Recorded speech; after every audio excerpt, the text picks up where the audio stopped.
It's almost sunset and we are at the Judean Desert.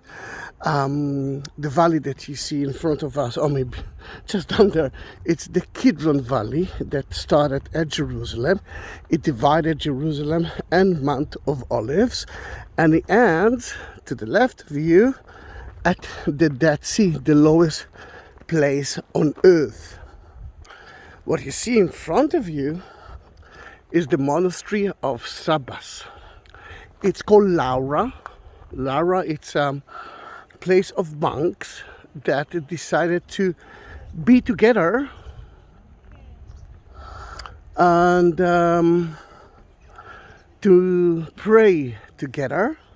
But from time to time they are living in the monastery, and there are so many caves around it, and you can find them for days there, pray by themselves like hermits. Sabas. It's a beautiful story, and this is, I think, the fourth monastery of Sabas that we are visiting today.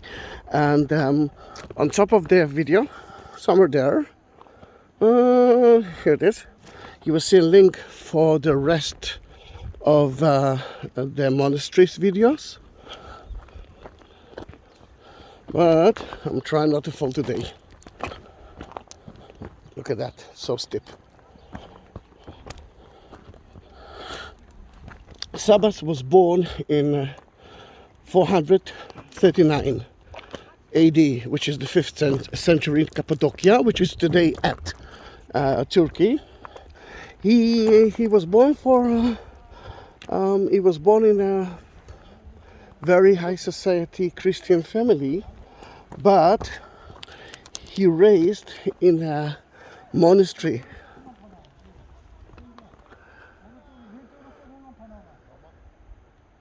He was raised in a monastery in Alexandria, Egypt, and he asked to live like a monk, like a hermit. The first miracle of Sabas was when he went to the bakery, and the owner of the bakery actually started to say, "Oh my gosh, my clothes are in the oven and it's so warm now we cannot save it." And Sabas said, "I will do that." He entered to the oven, took the clothes of the baker, and survived without any problem. Then in that case, we got the message that Sabas is different than others. At age 18, he left for the Holy Land. Just a moment. He wanted to follow Efthymius. This is the first video that I took today. Efthymius was the second generation of monks in the Judean Desert. And although he became his spiritual leader, teacher, this is Roman. Roman, say hi. Hi. Roman is the guide today. Is a Russian priest. He lives at Mary Magdalene Church, just above Garden of Gethsemane. And then he went to Efthymius and he said, "I want to be part of your society, part of your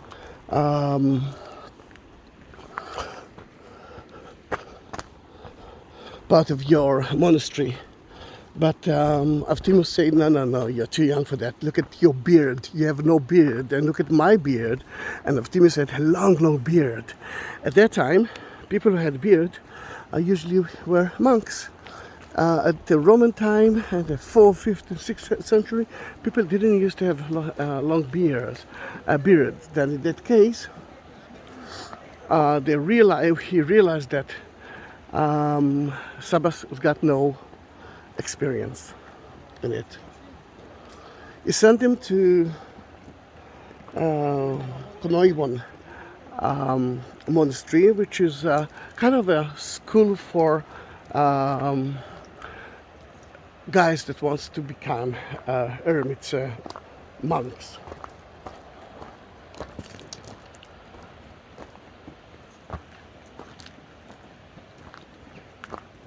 Efthymius stayed as spiritual leader until he died, until Efthymius died. From time to time, Efthymius took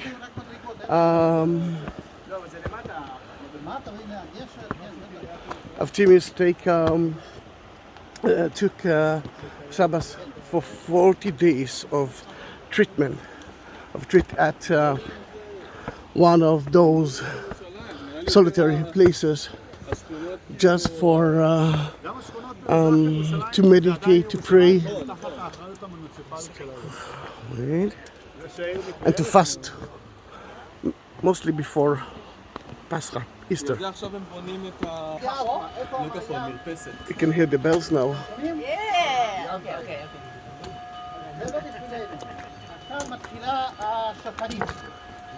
That's yeah. The evening prayer begins now. Sabas was 44 years old when Efthymius died, and he decided to leave to the desert. And he lived alone. He actually had to get used to the desert, to find food and the water by himself, to be aware of wild animals. He actually been one of the places that we visit early morning, Mount Montar, Azazel, and when he was there for 4 years, after the 4th year, he met an angel, told him to move to here, to a cave. And this is the cave of Sabas. It's actually 2 stories cave. If you want to climb to the upper part, you need to use a rope or ladder.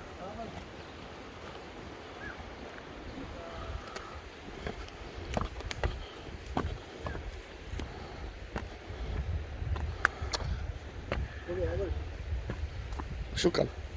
He died at 532 AD.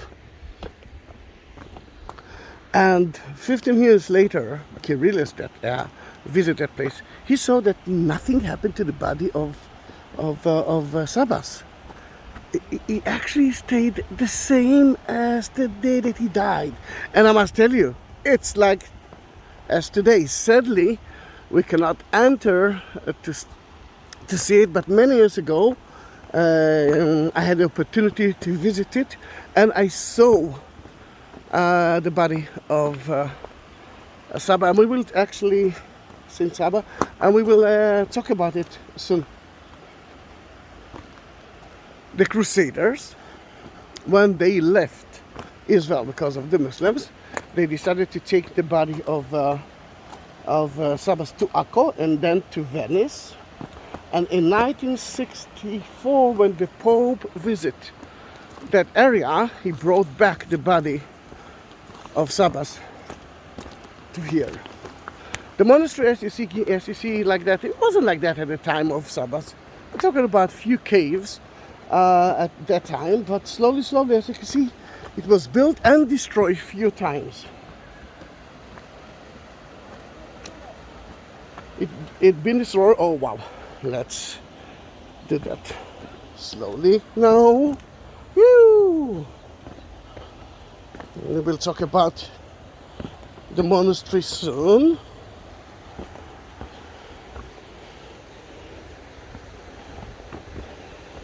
Then it been destroyed at 614 by the Persian, and then at 1796 by the Muslims. The Crusaders built it again, and Melisande, the Queen of Jerusalem, the Crusader Queen of Jerusalem, donated all of her property to the monastery.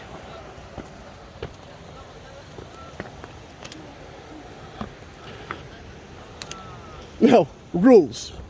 One of the strangest rules is that no one will take a shower. I'm actually thinking about the minute I reach my house and take a shower. And here, they're not doing it. I must say that the Bedouin, the wandering land, the no man land, it's actually doing the the same thing. From here, you can see beautifully the cave. Then, all right, it's stinky. It's stinky because the Kidron Valley here, first of all, as you can see, it's dirty, and it's a sewage water. Sadly, yes. You can see it, you can see the dirt, and thank God you cannot smell it.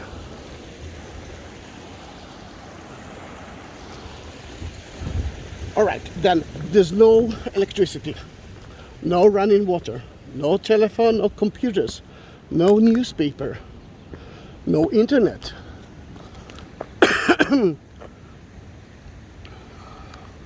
And more than that, no apples. Yeah, this is a nice story.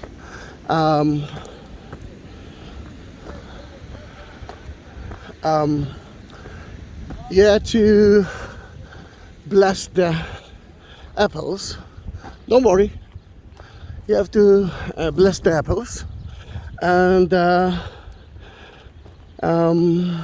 he didn't when he was a child, and he wanted to eat it, but he wasn't allowed. And then he said, "I'm not going to eat any more apples." His disciples decided to do the same thing. There are no apples. They are praying from midnight until 6 o'clock. And if you're talking about praying, today there are only 8 monks left here. It's COVID time. Before that, we are talking about 15 monks.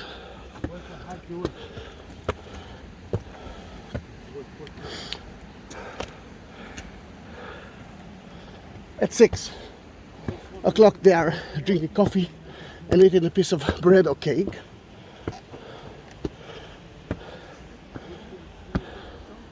And then they started to work and to clean. There's no money there. You cannot buy. It's not. You cannot buy anything there. There's oh, it's not easy to climb up. Bye.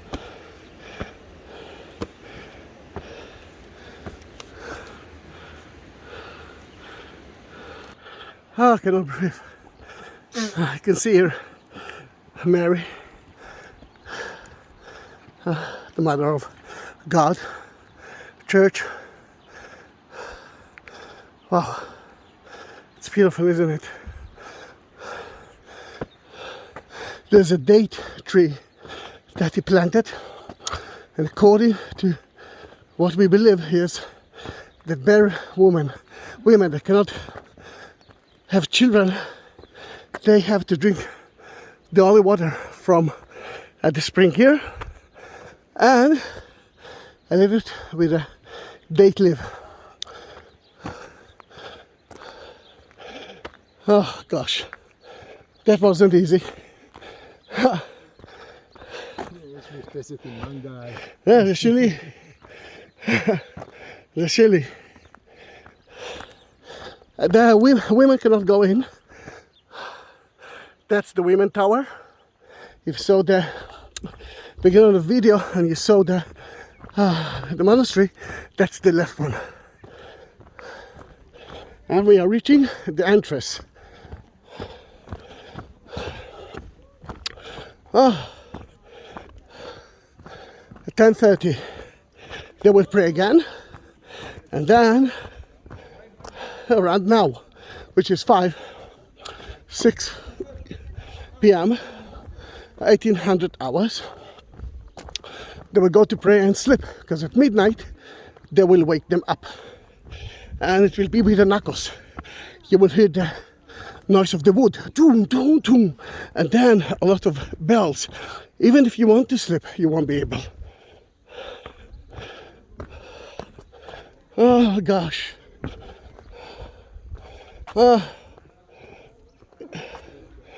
What's that? Water system? A dam? Oh, water! Let me jump into it. That's the holy water? Agio? No, it's not?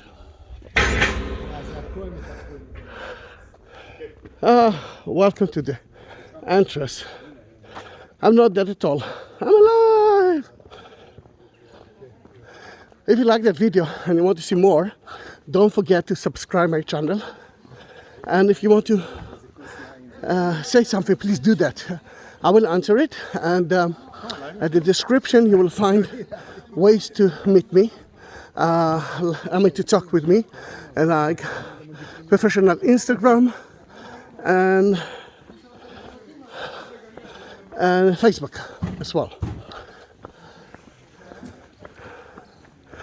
The next part will be inside the monastery. Sadly, I cannot take a video, but I will try to ask for permit.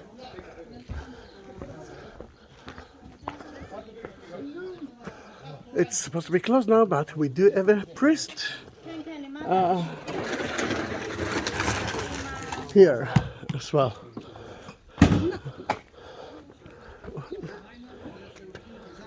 The restrooms are there.